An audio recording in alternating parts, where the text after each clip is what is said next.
ಈಶ್ವರಪ್ಪನವರು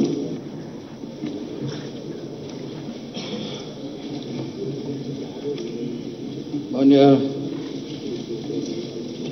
ಅಧ್ಯಕ್ಷರೇ, ತಾವು ಇವತ್ತು ಆರಂಭದಲ್ಲೇ ರಾಜ್ಯದಲ್ಲಿ ನಡೀತಾ ಇರೋಂಥ ಚರ್ಚೆಗಳ ಬಗ್ಗೆ ತಮ್ಮ ಭಾವನೆಯನ್ನು ವ್ಯಕ್ತಪಡಿಸಿದ್ದೀರ. ಪ್ರಜಾಪ್ರಭುತ್ವದ ದೇವಾಲಯನೇ ವಿಧಾನಸಭೆ. ಇಂಥ ವಿಧಾನಸಭೆಯ ಉನ್ನತ ಸ್ಥಾನದಲ್ಲಿ ತಾವು ಕೂತಿದ್ದೀರ.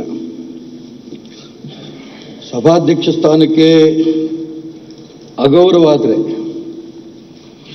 ಪ್ರಜಾಪ್ರಭುತ್ವಕ್ಕೆ ದೊಡ್ಡ ಮಾರಕ.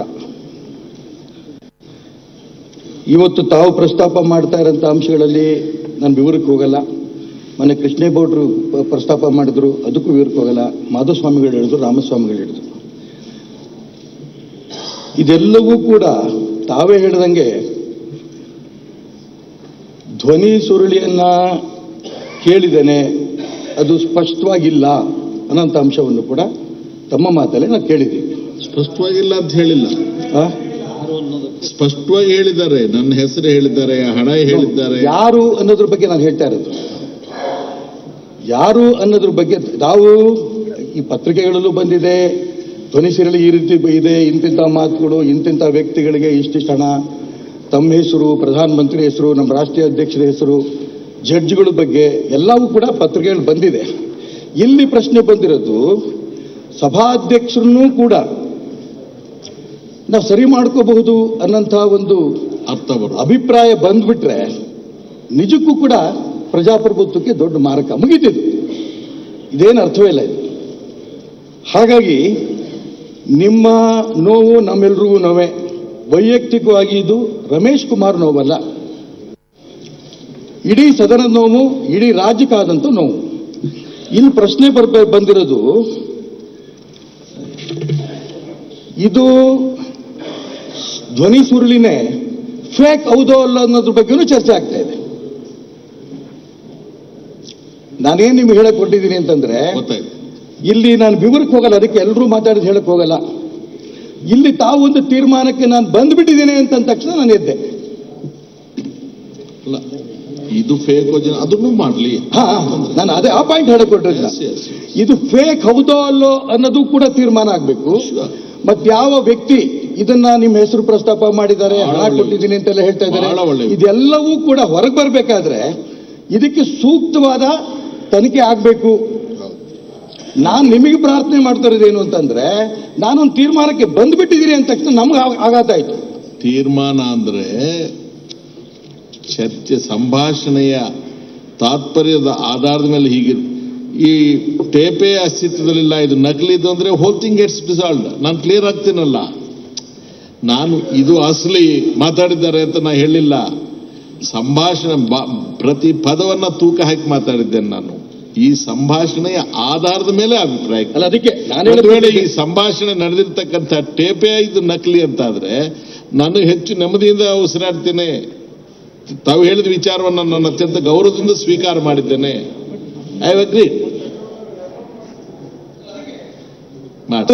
ಖಂಡಿತ ನೀವು ಯಾವುದೇ ತೀರ್ಮಾನಕ್ಕೆ ಬಂದ್ರೆ, ಯಾವುದೇ ತನಿಖೆಗೆ ಮಾಡಿದ್ರು ಕೂಡ ಪೂರ್ಣ ನಮ್ಮ ಜೊತೆ ಇರ್ತೇವೆ, ಇದರಲ್ಲಿ ಅನುಮಾನ ಇಲ್ಲ. ಇಲ್ಲಿ ಪ್ರಶ್ನೆ ಇನ್ನೊಂದೇನು ಹೇಳಿದ್ರಿ, ಜವಾಬ್ದಾರಿಯಲ್ಲಿ ಇದ್ದಾರೆ ಆ ವ್ಯಕ್ತಿಗಳು ಮಾಡಿದ್ದಾರೆ ಅನ್ನೋದಕ್ಕೆ ನಾನು ತೀರ್ಮಾನಕ್ಕೆ ಬಂದಿದ್ದೀನಿ ಅಂದ ತಕ್ಷಣ ನನಗೆ ಸ್ವಲ್ಪ ಗಾಬರಿ ಆಯ್ತು. ಬೇರೆ ಇನ್ನೇನಿಲ್ಲ ಇಲ್ಲಿ. ಯಾಕೆಂದ್ರೆ ನಿಮಗೆ ಗೊತ್ತಿದೆ, ಕೊಲೆ ಮಾಡಿದವ್ರಿಗೆ ಒಂದು ಅವಕಾಶ ಕೊಡ್ತಾರೆ. ಹೌದೌದು. ಕೊಲೆ ಮಾಡಿರೋನಿಗೆ ನಿನ್ನ ಭಾವನೆಗಳು ಹೇಳಪ್ಪ ಅನ್ನೋ ಒಂದು ಅವಕಾಶ ಕೊಟ್ಟಾಗ, ಇಲ್ಲಿ ಊಹೆ ಮಾಡಿ ಗಾಳಿಗೆ ಗುದ್ದಿ ಹೊಡೆದು ಹೊಡೆದು ಇವನೇ ಅಂತ ಅಂದ್ಕೊಂಡು ಯಾವನೇ ತಪ್ಪಿತಸ್ಥರು ಮಾಡೋದಕ್ಕೆ ಈ ಸದನ ಅಲ್ಲ, ದುರುಪಯೋಗ ಆಗುತ್ತೆ. ನಾನು ಅದಕ್ಕೋಸ್ಕರ ನಿಮಗೆ ಪ್ರಾರ್ಥನೆ ಮಾಡ್ತೇನೆ. ಹೊರಗಡೆ ನಡೆದಿರೋಂಥ ಅಂಶದ ಬಗ್ಗೆ ಇಷ್ಟು ನಾವು ಇಲ್ಲಿ ಚರ್ಚೆ ಮಾಡ್ತಾ ಇದ್ದೇವೆ. ಆದರೂ ಕೂಡ ನಾನು ಸಭಾಧ್ಯಕ್ಷ ಸ್ಥಾನಕ್ಕೆ ಗೌರವ ಕೊಟ್ಟು ತುಂಬಾ ಸ್ಪಷ್ಟವಾಗಿ ಹೇಳ್ತೇನೆ, ಇದು ಕರ್ನಾಟಕ ರಾಜ್ಯದ ಇತಿಹಾಸದಲ್ಲಿ ಮುಂದೆ ಎಂದೂ ಹಾಕೂಡುದು. ಹಾಗಾಗಿ ನಿಮಗೆ ಪ್ರಾರ್ಥನೆ ಮಾಡ್ತೇನೆ, ಇದು ಯಾವುದೇ ತೀರ್ಮಾನಕ್ಕೆ ನೀವು ತಗೊಳ್ಳಿ, ನಮ್ದು ಅಭ್ಯಂತರ ಇಲ್ಲ. ಆದರೆ ಮುಂಚೆ ಇಂಥ ಒಬ್ಬ ವ್ಯಕ್ತಿ, ಜವಾಬ್ದಾರಿ ಇರೋಂಥ ವ್ಯಕ್ತಿ, ಅವ್ರ ಈ ಮಾತಕ್ಕೆ ತೀರ್ಮಾನ ಮಾಡಿದ್ದಾರೆ, ಇಂಥ ಬದುಕು ಮಾಡಿದ್ದಾರೆ, ಆ ತೀರ್ಮಾನಕ್ಕೆ ನಾನು ಬಂದಿದ್ದೇನೆ ಅನ್ನಂಥದ್ದು ತಮ್ಮಂಥವ್ರ ಬಾಯಿಗೆ ಬರಬಾರ್ದು. ಇದು ನನ್ನ ಪ್ರಾರ್ಥನೆ ಇದೆ. ಯಾವುದೇ ತೀರ್ಮಾನ ಇದರಲ್ಲಿ ತನಿಖೆ ಮಾಡಿಸಿ, ಆ ತನಿಖೆ ನಾವು ಬೆಂಬಲ ಕೊಡ್ತೇವೆ. ಈಗ ಮಧುಸ್ವಾಮಿ ಅವರು ಪುನಃ ಕಾವಲನ್ ಶೆಕ್ದಾರ್ ಪೇಜ್ 215 ಹೇಳಿದಿರಿ. ನಾನು ಇಷ್ಟನ್ನೇ ಹೇಳಿ ಬಯಸ್ತೀನಿ ಸದನಕ್ಕೆ. 1985ರಿಂದ 88ವರೆಗೆ ದಿವಂಗತ ರಾಮಕೃಷ್ಣ ಹೆಗಡೆ ಅವರು ರಾಜ್ಯದ ಮುಖ್ಯಮಂತ್ರಿಗಳಾಗಿದ್ದಾಗ ಲಂಕೇಶ್ ಪತ್ರಿಕೆಯಲ್ಲಿ ಕೆಲವು ಸೀರೀಸ್ ಆಫ್ ಆರ್ಟಿಕಲ್ಸ್ ಬರ್ತಾ ಇತ್ತು. ಆಗ ದಿವಂಗತ ಎ ಲಕ್ಷ್ಮೀಸಾಗರ್ ಅವರು ಕಾನೂನು ಮತ್ತು ಸಂಸದೀಯ ವ್ಯವಹಾರಗಳ ಸಚಿವರಾಗಿದ್ದರು. ಅವರು ಈ ಸದನದಲ್ಲಿ ಒಂದು ಬಿಲ್ ಇಂಟ್ರಡ್ಯೂಸ್ ಮಾಡಿದ್ರು, ಪ್ರಿವಿಲೇಜಸ್ ಅನ್ನ ಕೋಡಿಫೈ ಮಾಡೋದಕ್ಕೆ ಅಂತ. ನಾನು ಆಡಳಿತ ಪಕ್ಷದ ಸದಸ್ಯನಾಗಿ ಅಲ್ಲಿ ಕೂತಿದ್ದೆ. ನಾನು ಎದ್ದು ಸಭಾಧ್ಯಕ್ಷರಿಗೆ ಅಬ್ಜೆಕ್ಟ್ ಮಾಡಿದೆ.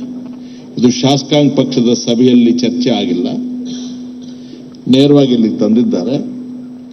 ಇಲ್ಲ, ನೀವು ಬಿಲ್ ಕನ್ಸಿಡರೇಷನ್ ತಗೊಂಡ್ರೆ ನನಗೆ ವಿರೋಧ ಮಾಡೋಕ್ಕೆ ಅವಕಾಶ ಕೊಡಬೇಕು, ಹಾಗಿಲ್ಲ ಅಂದ್ರೆ ಬಿಲ್ ವಿತ್ಡ್ರಾ ಮಾಡಬೇಕು. ಬಿಲ್ ವಿತ್ಡ್ರಾ ಮಾಡಿದ್ರು. ಶಾಸಕಾಂಗ ಪಕ್ಷದ ಸಭೆಯಲ್ಲಿ ಪ್ರಿವಿಲೇಜಸ್ ಕೋಡಿಫಿಕೇಶನ್ ಬಗ್ಗೆ ಚರ್ಚೆ ಆಯಿತು. ರಾಮಕೃಷ್ಣ ಹೆಗಡೆ ಅವರು, ನೀವು ಯಾವ ಕಾನ್ಸ್ಟಿಟ್ಯೂಂಟ್ ಅಸೆಂಬ್ಲಿ ಪ್ರೊಸೀಡಿಂಗ್ಸ್ ಓದಿದ್ರು ನನಗೆ ಗೊತ್ತಿಲ್ಲ ಅಂದ್ರು. ನಾನು ಕಾನ್ಸ್ಟಿಟ್ಯೂಂಟ್ ಅಸೆಂಬ್ಲಿ ಪ್ರೊಸೀಡಿಂಗ್ಸ್ ಅನ್ನೇ ತಗೊಂಡೋಗಿದ್ದೆ. ಸರ್ ಸೈಯದ್ ಅಬ್ದುಲ್ ರೆಹಮಾನ್ ಅಂತಕ್ಕಂಥವ್ರು ಈ ವಿಚಾರವನ್ನು ಇನಿಷಿಯೇಟ್ ಮಾಡ್ತಾರೆ ಕಾನ್ಸ್ಟಿಟ್ಯೂಂಟ್ ಅಸೆಂಬ್ಲಿಯಲ್ಲಿ. It was held finally by the consensus of the constituent assembly. Privilege ಅಂತಕ್ಕಂಥದ್ದು ಒಂದು ಅಗೋಚರವಾದಂತಹ ಗೌರವ, ಕಣ್ಣಿಗೆ ಕಾಣ್ತಕ್ಕಂಥ ಇನ್ವಿಸಿಬಲ್ ಆನರ್. ಕೋಡಿಫೈ ಮಾಡೋದು ಬೇಡ, ನಾವು ಗೌರವದಿಂದ ನಡ್ಕೊಳ್ಬೇಕು ಅಂತಕ್ಕಂಥ ಮಾತನ್ನು ಹೇಳ್ತಾರೆ. ಅದನ್ನು ಅಲ್ಲಿಗೆ ನಿಲ್ಲಿಸ್ತೇನೆ. ಮಾನ್ಯ ಸಿದ್ದರಾಮಯ್ಯನವರು, ಕಾಂಗ್ರೆಸ್ ಶಾಸಕಾಂಗ ಪಕ್ಷದ ನಾಯಕರು, 20ನೇ ತಾರೀಕು ಮೇ ತಿಂಗಳು 2018ರಂದು ತಾವು ನನಗೆ ಫೋನ್ ಮಾಡಿ, ನಾನು ತೀರ್ಮಾನ ಮಾಡಿದ್ದೇನಪ್ಪ, ಪಕ್ಷದ ಮೇಲ್ವರ್ಗದವ್ರಿಗೂ ಹೇಳಿದ್ದೇನೆ, ನೀನು ಸಭಾಧ್ಯಕ್ಷನಾಗಬೇಕು ಅಂತ ನನಗೆ ಹೇಳಿದ್ರಿ. ಈ ದಿವಸ ನಾನು ಈ ಯಾತನೆ ಅನುಭವಿಸಬೇಕಾಗಿದ್ರೆ ತಾವು ನಿಶ್ಚಿಂತೆಯಿಂದ ಕೂತಿದ್ದೀರಿ. ನಿಮಗೂ ನನ್ನ ಮೇಲೆ ಅನುಮಾನನ? ಒಂದು ಮಾತನ್ನು ನೀವು ಹೇಳಲಿಲ್ವಲ್ಲ, ನೀವೇನು ಆಳ ಎಷ್ಟು ಅಂತ ನೋಡ್ತಾ ಇದ್ದೀರಾ? ನನಗೆ ಸಹಾನುಭೂತಿನಾದ್ರೂ ವ್ಯಕ್ತಪಡಿಸೋ ಒಂದು ಮಾತು ನೀವು ಹೇಳದೆ ಹೋದ್ರೆ ನಾನು ಯಾರ ಕಡೆಗೆ ನೋಡ್ಲಿ ಸಹಾಯಕ್ಕೆ? ಮಾನ್ಯ ಪ್ರತಿಪಕ್ಷದ ನಾಯಕರು ಅತ್ಯಂತ ಗೌರವದಿಂದ ಸ್ಪೀಕರ್ ಅವ್ರ ಬಗ್ಗೆ ಒಂದು ಮಾತು ನಾನು ಹೇಳಿದ್ರೆ ರಾಜಕೀಯದಿಂದ ನಿವೃತ್ತಿ ಆಗ್ತೇನೆ ಅನ್ನೋ ಮಟ್ಟಕ್ಕೆ ಹೋಗ್ತಾರೆ.